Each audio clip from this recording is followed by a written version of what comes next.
Zanima me, pod kakšnimi pogoji bi podprli referendum za ratifikacijo Lizbonske pogodbe v Sloveniji, bi bilo to more biti vseeno dobro za osveščanje Slovencev, da vejo sploh, kaj bi naj podpisali vi in gospod Rupel?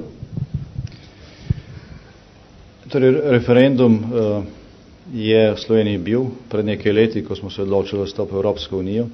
To je bilo v času, ko je bil že na mizi predlog konvencije o prihodnosti Evrope. V okviru te konvencije so bili izdelani številni predlogi, ki so bili del evropske predloga, Evropske ustavne pogodbe, ki jo je Slovenija ratificirala. Žal pa ta pogodba ni bila sprejeta v tem, ker je prišlo do neratifikacije v nekaterih državah, oziroma sploh do neobravnave v dveh državah, pa so na referendumu to pogodbo zavrnili. Po daljšem času, razpravah in kompromisih imamo zdaj predlog Lizbonske oziroma reformne pogodbe, oziroma zdaj že podpisano pogodbo, ki še ni ratificirana, ki vsebuje rešitve, kot so bile izoblikovane v času, ko smo se Slovenci odločili za vstop v Evropsko unijo in smo jih poznali, minus nekatere rešitve, ki pač niso dobile podpore v vseh državah članicah. Tako da imamo na mizi nekaj, kar je bilo na mizi že takrat, ko smo šli na referendum in smo se odločili za Evropsko unijo. Mi smo takrat vedeli, da se bo ta spremenila, da ne vstopamo v neko organizacijo, ki bo takšna, kot je bila prej, ampak da bo to nekaj drugega.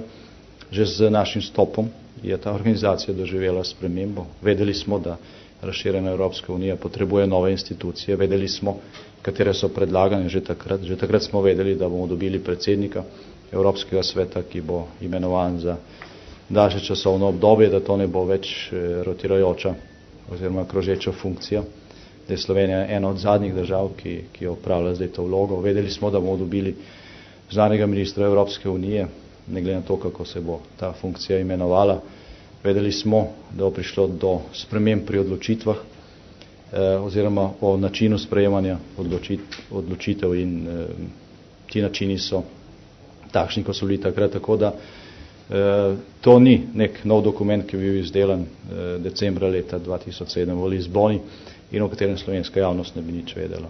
Vse te teme, in vse te dileme, na katere Lizbonska pogodba ponuja odgovore, so bile na mizi tudi leta 2004, ko je Slovenija vstopala v Evropsko unijo in za ta vstop smo se odločili za referendum. Torej, z tega vidika je Slovenija ena od tistih držav, ki je z ljudskim glasovanjem potrdila prihodnost Evrope, kakršna se zdaj ratificira v obliki Lizbonske pogodbe.